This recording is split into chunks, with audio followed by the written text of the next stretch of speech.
मैं एक वाकया बहुत मुझे पसंद है। यूं तो बहुत सारी चीजें इंसान की अपनी तकरीर की किसी को याद रह जाती है, लेकिन एक वाकया प्रोफेसर शेख इकराम ने अपनी किताब में लिखा है, उसको मैं अपने अल्फाज के जामे में पेश करके अपनी बात को तमाम कर लेता हूँ। बहुत सारे उन्वानात इसमें सिमट आएंगे। आज अगर किसी नौजवान को लड़की पसंद आ जाए ना, तो वो अपने माँ बाप को छोड़ देता है पसंद की लड़की के लिए। वल्लाह ये गलती कभी मत करना मेरी कौम के बेटों, मेरी कौम की बेटियों, अपने माँ बाप को कभी मत छोड़ना। याद रखना, जिसके दामन में माँ बाप की दुआ नहीं है वो कभी सुकून नहीं पा सकता।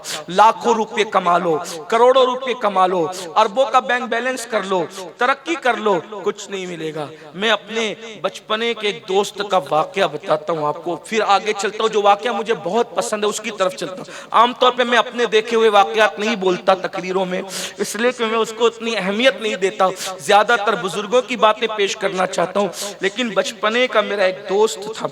वैसे तो मेरी अम्मी ने मुझे और मेरे बुजुर्गों ने मुझे एक वसीयत की है, बेटा किसी से भी दोस्ती करते वक्त ये देख लेना कि वो माँ बाप का वफादार है कि नहीं है। अगर वो माँ बाप का वफादार है तो कितना भी कुछ भी दोस्ती कर लेना, और अगर माँ बाप का वफादार नहीं है उससे दोस्ती मत करना, क्योंकि जो माँ बाप का वफादार नहीं हुआ वो किसी का वफादार नहीं हो सकता। मैं अक्सर अपने दोस्तों को कहता हूँ कि अगर किसी औरत से मुरीद होने की इस्लाम इजाजत देता तो मैं अपनी माँ का मुरीद होता, इसलिए कि मेरे अपने नजरिए में माँ बाप से बड़ा मुर्शिद मुझे कोई नजर नहीं आता। अल्लाह अकबर। क्योंकि माँ बाप ही गौसुल आजम को गौसुल आजम बनाते हैं, माँ बाप ही मोइनुद्दीन को गरीब नवाज बनाते हैं, माँ बाप ही मसूद को फरीद मिल्लत व दीन बनाते हैं, माँ बाप ही हजरते निजामुद्दीन को महबूब इलाही बनाते हैं। आप क्या समझ रहे हैं माँ बाप को? लड़की पसंद आ जाए, माँ बाप से झगड़ा, माँ बाप से बातचीत बंद, थोड़ी थोड़ी देर में याद रखना इनकी दुआएं लो। और एक बात आपको कहूं, अगर ये बेकसूर भी तुम्हें डांटे तो हाथ बांध करके खड़े हो जाओ, वहां से हटो मत, उनको जी भर के तुम्हें डांट लेने दो। वल्लाह ये इतने अजीम लोग हैं, जब तुम्हें डांटते हुए वो देखेंगे कि आप सुकून से खड़े हो तो आपको यकीन जानिए कि अल्लाह अकबर, वो आप पर प्यार करेंगे, आप पे रहम करेंगे। एक मर्तबा का मेरे यहाँ पर बच्चे की विलादत हुई, पहले बच्चे की, और उसकी इब्तिदाई दिनों का हाल ये था, इब्तिदाई दिनों का, और रोता बहुत था, पूरी पूरी रात रोता था। प्रोग्राम से लौट करके जाओ तो पूरी पूरी रात रोता था, नींद खराब करने की आदत न थी। अब वो रोए तो उसकी अम्मी और हम परेशान रहे कि रोता क्यों है। तो कभी जो वो फिर नीचे अम्मी के पास ले जाएं तो वो बताए कि इसके गैस हो गया, ये हो गया, वो हो गया। एक मर्तबा जो है कि मुझे उस पर गुस्सा आ गया कि ये रोज रोता है, ये रोज रोता है। तो हालांकि मेरी शादी हो चुकी थी, मेरा बच्चा भी हो चुका, मैंने उसको बेकाबू होकर गुस्से में जोर से डांट दिया। वो चंद दिनों का बच्चा, आखिर उसको क्या शऊर था। बहरहाल जब उसने मेरी ऊंची आवाज सुनी, रात काफी हो चुकी, वो जोर से रो पड़ा। तो पोते की मोहब्बत में मेरी माँ ने मुझे एक तमाचा मारा। वल्लाही लजीम कहता हूँ, वल्लाह मुझे गुस्सा नहीं आया, मुझे अपना बिछड़ा हुआ बचपना याद आ गया। मुझे ऐसा लगा कि कोई अभी भी मुझे बच्चा समझता है, इसलिए कि हाथ चूमने वाले तो मुझे बहुत मिले, लेकिन बच्चा समझने वाले अभी भी मेरे लिए दुनिया में। मैं लोगों को कहता हूँ, अपने दोस्तों को कहता हूँ, मिंबर पे जाता हूँ तो लोग कहते हैं सैयद साहब आ गए और ये आ गए, और क्या क्या अलकाबात लोगों ने तराश खराश रखे। लेकिन अल्लाह की कसम उठा के कहता हूँ, खतीब सुनकर, अदीब सुनकर, सैयद सुनकर, कादरी दूल्हा और ये वो अला फला सुनकर मुझे उतना अच्छा नहीं लगता। जब घर जाकर के बेटा सुनता हूँ ना माँ से, तो सारे अलकाबात मेरे सामने बिल्कुल हैच नजर आते हैं। ऐसा लगता है कि इसलिए कि हर अलकाब के पीछे कोई ना कोई तसन्नो छुपा हो सकता है, लेकिन ये बेटे के पीछे कोई तसन्नो नहीं है, इतनी प्योरिटी है। वल्लाही लजीम आपसे भी कहता हूँ, खुदा के लिए अपने माँ बाप की कद्र कीजिए। ये चेहरे एक दिन दुनिया से कूच कर रुखसत हो जाए, कितना अहम है माँ बाप। मुझे जो वाकया बहुत पसंद है, चले जल्दी जल्दी सुना देता हूँ, शायद कभी पढ़ा भी होगा, बार बार पढ़ा है मैंने। पूरे हिंदुस्तान में कुछ लोगों ने तो फरमाइशें भी किए पढ़ने की, लेकिन आज मैं अपनी मर्जी से पढ़ रहा हूँ। और मुझे वो याद आया, इश्क व मोहब्बत का इमाम, इमाम इश्क व मोहब्बत, इमाम इश्क व मोहब्बत, इश्क व मोहब्बत का इमाम मुझे याद आया, जिसे दुनिया सैयदना उवैस करनी के नाम से जानती। आप गौर कीजिए, पसंद की शादी एक तरफ है और माँ बाप एक तरफ, अपना घमंड एक तरफ है, माँ बाप एक तरफ, अपनी सलाहियतें एक तरफ है और माँ बाप एक तरफ है। हम किसको चुनते हैं? अपने घमंड को, अपनी पसंद की शादी को, अपनी दौलत को, अपने तकब्बुर को। लेकिन उवैस करनी पे मेरे माँ बाप कुर्बान। एक तरफ ज़ियारत रसूल है, ज़ियारत रोज़े रसूल नहीं, ज़ियारत रसूल है, और एक तरफ माँ की खिदमत है। उवैस करनी चुनते किसको है? किसको चुना हज़रत उवैस ने? वलियों के नाम पे दम भरने वालों, वलियों के नाम के नारे लगाने वालों, वलियों के नाम की अज़मतों की माला जपने वालों, ये वलियों का वली है, खैरुत ताबईन है, सैयदुत ताबईन है। अरे किसी वली से किसी वली ने दुआ करवाई, किसी वली से किसी गौस और कुतुब ने दुआ करवाई, किसी वली से किसी गौस और कलंदर ने दुआ करवाई, लेकिन ये वो वलियों का वली है जिसके पास सैयदुल अंबिया अपना नुमाइंदा भेजते हैं। उमर और अली तुम जाना और उवैस से कहना कि वो मेरी उम्मत के लिए मग़फ़िरत की दुआ कर दे। अगर वो दुआ कर देगा, अल्लाह मेरी उम्मत को बख्श दे। सुभान अल्लाह, नारे तकबीर। कायनात जाने दुआ, जाने ईमान, मुस्तफा जाने रहमत। आका फरमा रहे कि उवैस से कहना वो मेरी उम्मत के लिए मग़फ़िरत। क्या मकाम मिला? हुजूर की ज़ियारत नहीं की उन्होंने, क्या मकाम मिला? हुजूर दुआ करवा रहे, हुजूर अपना जुब्बा भिजवा रहे, जुब्बा, अपना जुब्बा हुजूर भिजवा रहे कि उससे कहना वो मेरी उम्मत के लिए दुआ करे। आइए इसी पे बात तमाम करता हूँ। शेख इकराम के हवाले से पढ़ रहा हूँ, उन्होंने क्या लिखा। हज़रत उवैस करनी बहुत बड़े आशिक रसूल। ये भी सुन लें, आज बहुत से नाम निहाद आशिक रसूल घूम रहे हैं, जिन्हें नात सुन के वजद भी आता है, नोटें भी लुटाते हैं, और समय कव्वालियों पे भी नोटें लुटाते हैं, नात खानों पे भी लुटाते हैं, पीरों पे भी, फकीरों सब पे लुटाते हैं, हुजूर के नाम पे अंगूठे भी चूमते, सब कर बड़े आशिक हैं वो। एक बात कहूँ, आशिक की सबसे बड़ी पहचान ये है कि सच्चा पक्का आशिक रसूल वही हो सकता है जो अपने माँ बाप का वफादार। अगर आप माँ बाप से गद्दारी करते हैं तो हुजूर का इश्क आपने रस्मी तौर पे कबूल किया, हकीकत कुछ नहीं है। क्यों? इसलिए कि जिसके दिल में महबूब की मोहब्बत होगी वो जानेगा कि दीदार के बगैर तो इश्क हो सकता है, लेकिन वफादारी के बगैर इश्क नहीं हो सकता। उवैस करनी के सामने कितनी बड़ी सआदत थी। अगर जियारत कर लेते तो सहाबी हो जाते, लेकिन उवैस जानते थे करनी रदी अल्लाह ताला कि मैं दीदार के बगैर तो आशिक बन सकता हूं, लेकिन माँ की खिदमत करके हुजूर की नाफरमानी करके आशिक नहीं, माँ की खिदमत को छोड़ के हुजूर की नाफरमानी करके आशिक नहीं बन सकता। उवैस करनी की एक माँ है, बूढ़ी माँ, बहुत बूढ़ी हो गई थी, और आपकी अम्मी जान का हाल ये था कि माँ कुछ नहीं कर सकती थी। अब दिल के कान से अगर सुन सकते हैं तो मैं बात पूरी कर लूं, आप सुन लेता हूं। बहनों की भी तवज्जो, बच्चों को सुनाइए, बार बार सुनाइए। मुझे बहुत पसंद ये वाकया, और किताब का हवाला मैंने पढ़ दिया, और मैं इसको मजीद अपने अल्फाज के जामे में कुछ समझा कर पेश कर रहा हूं। उवैस करनी ऐसे आशिक का नाम है कि हजरत उवैस ऊंट चलाते थे, ऊंटों को ले जाते थे जंगलों में, और ऊंट के चराई पर जितनी रकम मिलती थी सब माँ बाप को पेश कर दिया। आजकल तो प्रॉपर्टी खरीदते हैं, माँ बाप से छुपाते हैं, पता चल गया तो कहीं मांग ना ले। प्रॉपर्टी खरीदते हैं और उसके कागजात ससुराल में रखवाते हैं, माँ बाप को कहीं पता न चले। हंसने की बात नहीं, जो माँ बाप से छुपाए, आप गौर कीजिए, हमारे माँ बाप हमारे लिए कमाते थे, बोलते कहते थे कि हम तो अपने बच्चों के लिए कमा रहे हैं, और हम कमा के उनसे छुपा रहे। क्या सिला दिया है दुनिया ने, क्या वफादार है दुनिया, क्या नापायदार है दुनिया।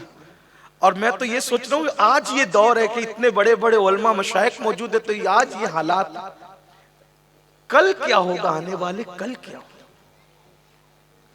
जब माँ बाप हमारे घर आते थे ना, तो हमारे लिए नेमतें छुपा के लाते थे, छुपा के रखते थे। मेरा बच्चे को खिलाऊंगा, मेरे बच्ची को खिलाऊंगा।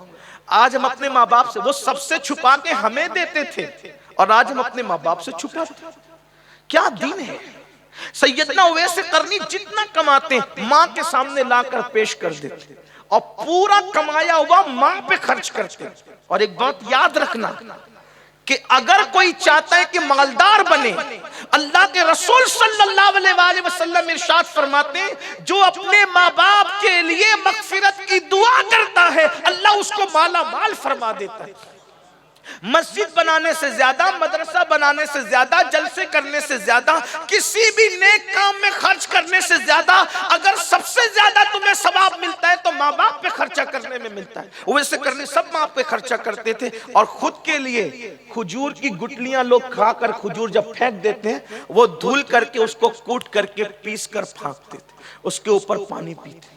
और कपड़ों का हाल ये था, एक ही जुब्बा था जिसके चितड़े उड़ गए थे। लोग कपड़े पुराने करके जब फेंक देते थे तो उसको उठाकर धुल करके पेवन लगाते, और लोग उनको दीवाना समझते। दीवाना समझकर लोग उनको पत्थर भी मारते थे। तो उवैस कहते थे, पत्थर मुझे बड़े मत मारा करो, छोटे छोटे पत्थर मारा करो। तो लोग ताना देते थे, आशिक भी बनते हो और पत्थर खाने का हौसला भी नहीं है। तो उवैस कहते थे, मैंने कब कहा कि न मारो, मैं तो कहता हूं कि मारो, बड़े मत मारो, छोटे मारो, क्योंकि जब बड़े मारते हो तो चोट आती है, खून निकलता है, वुजू टूट जाता है, बेवुजू यार का नाम कैसे ले सकता हूं। इसलिए छोटे छोटे पत्थर मारा करो, ताकि मेरा वुजू भी बरकरार रहे, तुम्हारा शौक भी पूरा होता रहे, मेरा शौक भी पूरा होता रहे। तुम पत्थर मारते रहा करो, मैं यार पे दुरूद बावुजू पढ़ते रहा करूं, बेवुजू नामे मोहम्मद कैसे ले सकता हूं। उवैस करनी का ये हाल था। अल्लाह अकबर। और रोजाना रात को तड़पते बिलकते रोते, सुबह होती माँ के पास आके बैठ जाते, और माँ के कदम पकड़ के कहते, अम्मी मेरे महबूब की मुझे बहुत याद सताती है, मेरे आका की बहुत याद तड़पाती है। अम्मी क्या एक मर्तबा मैं जाऊं मेरे आका की जियारत के लिए, हुजूर की जियारत करूं। माँ बहुत दाना थी, होशियार थी। माँ कहती थी, बेटा वो हमारे आका इतने खूबसूरत है, इतने हसीन है, इतने जमील है, ऐसे वो आका है। अरे बड़े बड़े अक्लमंद गए, सुना है कि पीछे पीछे फिरते हैं, किसी और चीज का होश नहीं है उनको। अबू बकर जैसा अक्लमंद जब दीवाना हो गया, अली जैसा अक्लमंद जब दीवाना हो गया, उमर जैसा अक्लमंद जब दीवाना हो गया, उस्मान जैसा अक्लमंद जब दीवाना। बेटे तू तो पहले ही से दीवाना है, तू वापस लौट कर नहीं आएगा। उनके लिए तो हजारों है, मेरे लिए तो तेरे सिवा कौन है। मेरे बेटे मैं तुझे जाने की इजाजत नहीं देती। देखो ये सच्चा इश्क है, इश्क मुस्तफा के नाम पर हम क्या क्या कर रहे हैं मेरे भाइयों। उवैस करनी कलेजा पकड़ लेते, मगर माँ की नाफरमानी करके नहीं जाते। आज तो माँ बाप हाथ जोड़ते हैं पुलिस स्टेशनों में, मेरी बेटी घर चल के बात करेंगे। तो बेटी कहती है, तुम कौन हो, मैं नहीं पहचानती। याद रखना, ऐसी बदकार बेटियों को, ऐसी नादान बेटियों को कभी सुकून और इज्जत और खुशी नहीं मिल सकती, ऐसे बेटों को कभी करार नहीं मिल सकता। अल्लाह के रसूल की जियारत के लिए माँ कह रही है, तू मुझे छोड़ के जाएगा तो कौन है तेरे सिवा, तू न जाना। कलेजा पकड़ के बैठ जाते, मगर नहीं जाते। फिर दूसरी सुबह यही, फिर तीसरी सुबह, रोज का मामूल है। अम्मी से इजाजत मांगते। एक दिन माँ ने ख्याल किया, ये रोज रोज आता है, रोज रोज इजाजत मांगता है, आज मैं इसको ऐसी बात कह दूंगी कि फिर कभी इजाजत लेना ही भूल जाएगा। माँ के पास आए, माँ ज़हनी तौर पे पहले से तैयार थी। अल्लाह अकबर। अम्मी के कदम पकड़े, माँ से कहा, अम्मी बहुत याद आए, मेरे आका की बहुत याद आई। मेरे भाइयों आप अपना हाल तो सोचिए ना, जब आपके मोहल्ले से हाजियों के काफले जाते हैं तो हमारा दिल कितना तड़पता है। हम ऐसे गिरे पड़े हैं तो हमारा दिल इतना तड़पता है। मदीने मुनव्वरा की हाजिरी के लिए उवैसे करनी का दिल कितना तड़पता होगा। माँ को कहा, अम्मी आज हुजूर की बहुत याद आई, अम्मी मैं जाऊं हुजूर से मिलने। माँ ने कहा, हाँ हाँ बेटा चले जाओ। आज खिलाफे तवक्को जवाब सुन के उवैस मचल पड़े, लेकिन साथ ही माँ ने जुमला कहा, उवैस देखो मैं तुम्हें 8 पहर का टाइम देती हूँ। 8 पहर मतलब समझाने के लिए कह रहा हूँ 24 घंटे का टाइम देती हूँ, बस इतने वक्त में जाके वापस आना है। माँ ने सोचा होगा कि अगर इतना शॉर्ट टाइम मिलेगा तो जाएगा ही नहीं, क्योंकि मदीने मुनव्वरा यमन से 1 महीने का फासला, जाने 1 महीना आने 1 महीना, कुछ तो वहां रुकना था। लेकिन कहा उवैस अगर लौट के नहीं आए ना तो मैं तुम्हें माफ नहीं करूंगी, और इतने टाइम में पलट के नहीं आए ना मैं तुम्हें माफ नहीं। आजकल का बेटा होता तो पता नहीं क्या बातें करता, लेकिन वारे सच्चे आशिक उवैस करनी ने कहा अम्मी मैं वापस लौट आऊंगा 8 पहर में। अहले सुन्नत का इस पर इत्तेफाक है कि वली बतौर करामत 2 कदम में भी कहीं भी जा सकता, बोदे मकानी सिमट आती है, हमारा अकीदा है बतौर करामत।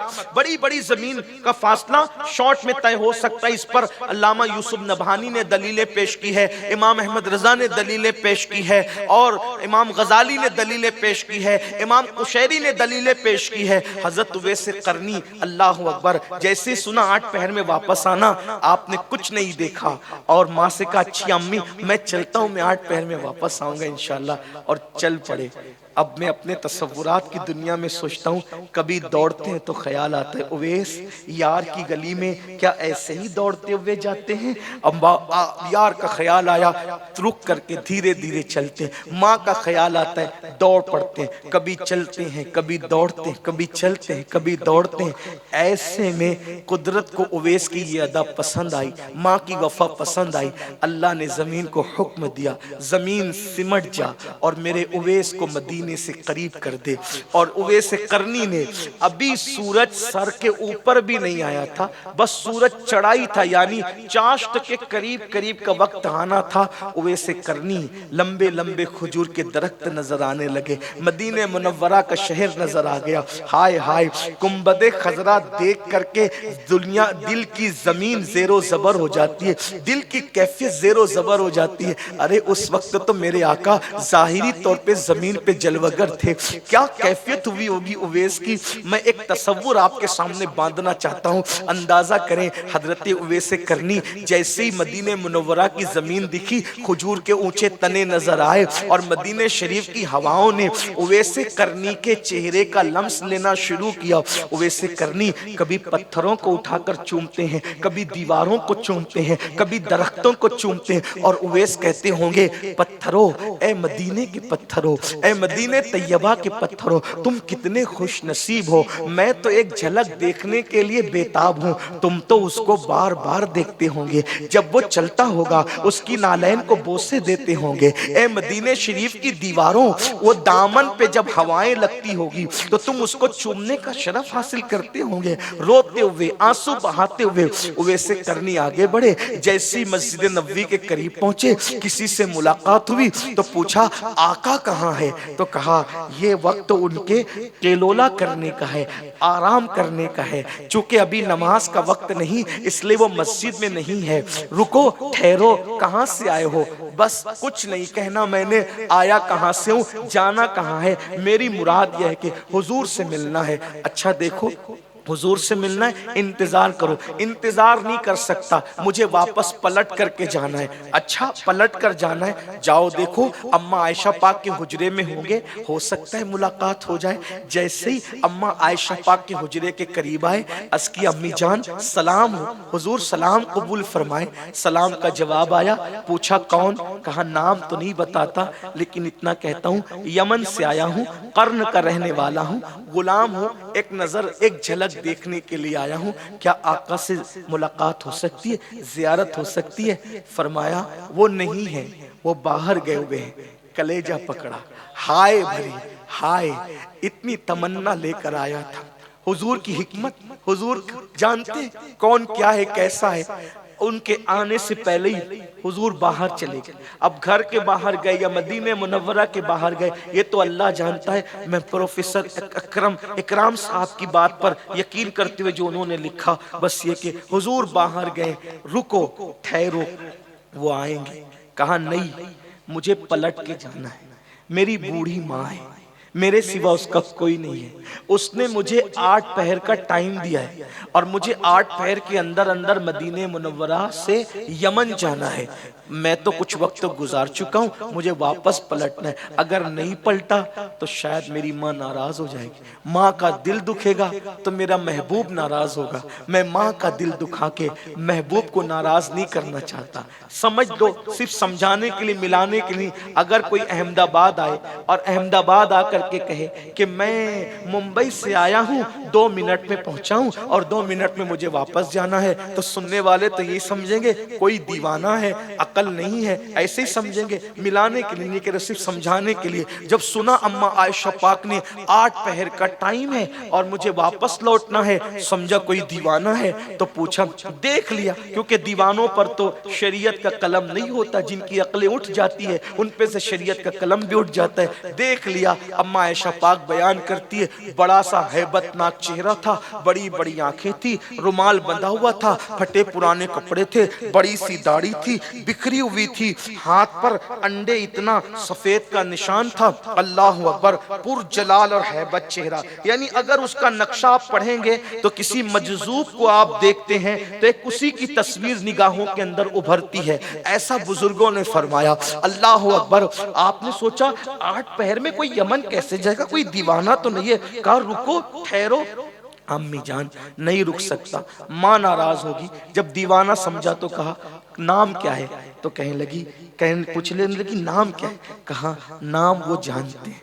कितना यकीन, कितना यकीन था, नाम वो जानते हैं। अम्मी जान, उन्हें नाम बताने की मुझे जरूरत नहीं, लेकिन अफसोस जब वो आए ना, उनसे कहना बड़ी तमन्ना लेकर आया था, एक झलक देख लूं, मगर हाय महरूमी किस्मत, मैं उनको नहीं देख सका। बस जब वो तशरीफ लाए ना, अम्मी जान, उनको मेरी 2 बातें कहना। एक तो मेरा और मेरी अम्मी का उनको सलाम पेश कर देना, और दूसरी बात ये कहना कि कर्न का रहने वाला यमन से एक आशिक आया था, आपको देख नहीं सका आका, लेकिन कयामत के दिन आप उसकी और उसकी अम्मी की शफाअत कर दे। जब सबकी शफाअत कर रहे हो तो उसको और उसकी अम्मी को भूल न जाना आका, उसकी शफाअत कर देना, इतनी अर्जी पेश कर देना अम्मी जान। अच्छा मैं चलता हूँ। अम्मा आयशा पाक को लगा ये दीवाना कैसी बातें कर रहा है, ना नाम बताता है ना कुछ और बताता है। सलाम पेश किया और शफाअत की भीख मांग करके जा रहा है। अल्लाह अल्लाह अकबर।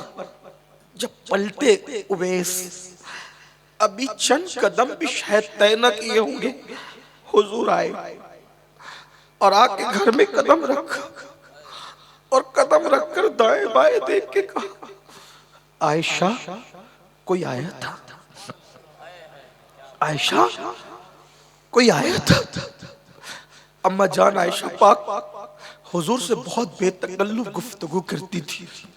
कहने लगी, आका यहाँ तो रोज ही आते हैं, कोई ना कोई तो आता है, क्या कोई आया था आका? आका फरमाते हैं, आयशा जो रोज आते हैं ना वो अलग है, आज जो आया था ना वो अलग है। आज मुझे मदीने की फजाओं में आशिक की खुशबू आ रही है, मदीने की हवाओं में आशिक की खुशबू आ रही है आयशा। अल्लाह अकबर। तो अम्मा आयशा पाक ने कहा, हुजूर नाम तो नहीं बताया, कोई दीवाना था, कैसा था? बड़ा सा सर था, बड़ी बड़ी आंखें थी, बड़ी सी दाढ़ी थी, बिखरी हुई थी, सर पे चरवाहों की तरह कपड़ा लपेटा था, हाथ पर आका ने खुद हाथ हुजूर ने फरमाया, हाथ पर अंडे की तरह कोई सफेद निशान था। हाँ हुजूर ऐसा ही था, फटे कपड़े थे, हाँ पेवन लगे, हाँ कर्न का रहने वाला था, हाँ यमन का था, हाँ। अच्छा रो पड़े। उवैस आया था।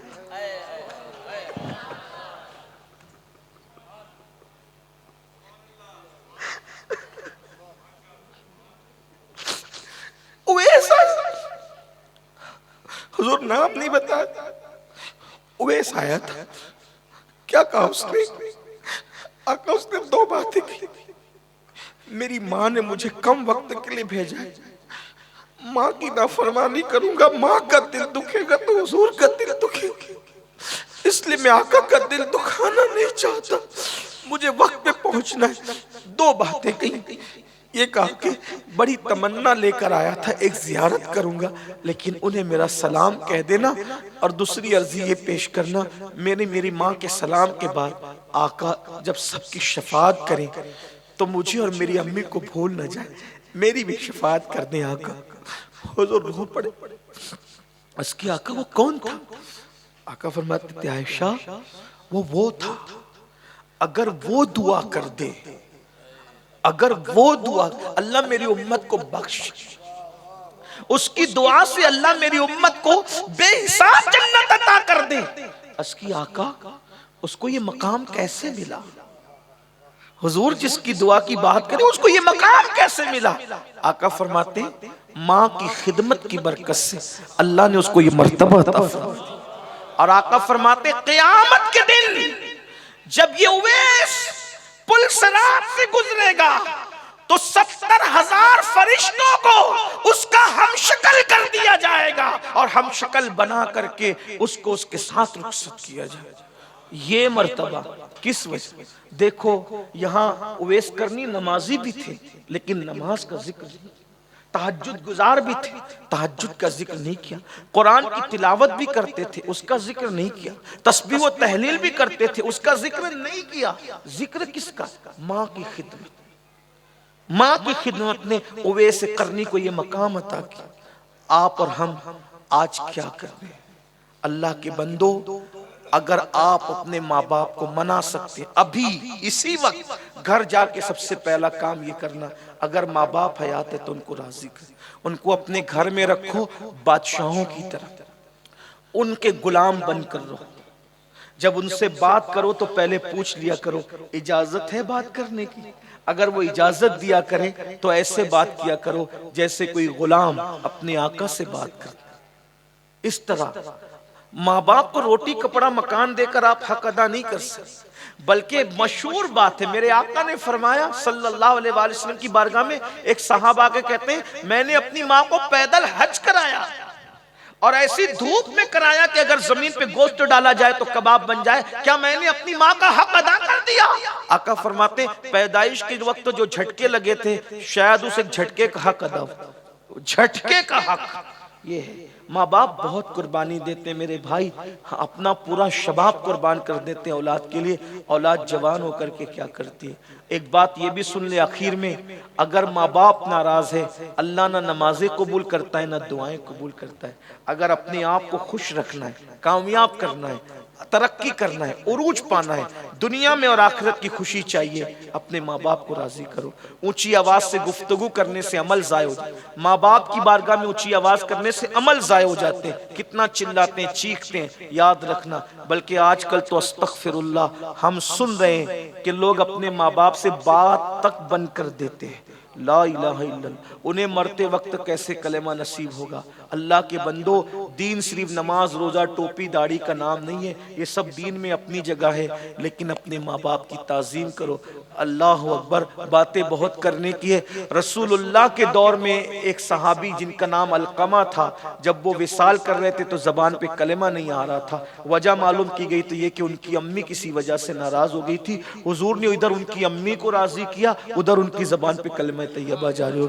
मेरे भाइयों, जिन्होंने रसूलुल्लाह के हाथ पे कलेमा पढ़ा था उनकी जबान पे कलेमा नहीं आ रहा था, सिर्फ इस वजह से कि माँ किसी उन्होंने नाराज किया नहीं था, हो गई थी नाराज किसी अपने अपने ज़ोम के अंदर, लेकिन हुजूर ने उनको राजी किया और कलेमा उनकी, तो इसलिए माफी मांगो, उनको राजी करो, उन्हें खुश रखो। सबसे बड़ा मुर्शिद उन्हीं को जानो, सबसे बड़ा मुर्शिद उन्हीं को मानो, क्योंकि कोई कितना भी बड़ा दुआ कर दे, सैयद साहब आए बस्ती में दुआ कर दे, बापू दुआ कर दे, उलमा दुआ कर दे, मेरे भाई सच्ची सच्ची बात कहने का आदी हूँ, किसी को बुरा लगे तो माफ करना, घर जाके 2 रोटी ज्यादा खा लेना। कितना भी बड़ा सैयद साहब, कितना भी बड़ा पीर साहब, कितना भी बड़ा वली अगर दुआ कर दे, गारंटी नहीं। मैं वली की भी बात कर रहा हूं मेरे भाई, हम अहले सुन्नत का अकीदा ये है, अगर अल्लाह चाहे तो किसी वली की दुआ को भी रद्द कर देता। ऐसा हुआ मेरे भाई, कभी कभी नबियों की दुआ का असर जाहिर होने में 50-50 साल का अरसा चला गया।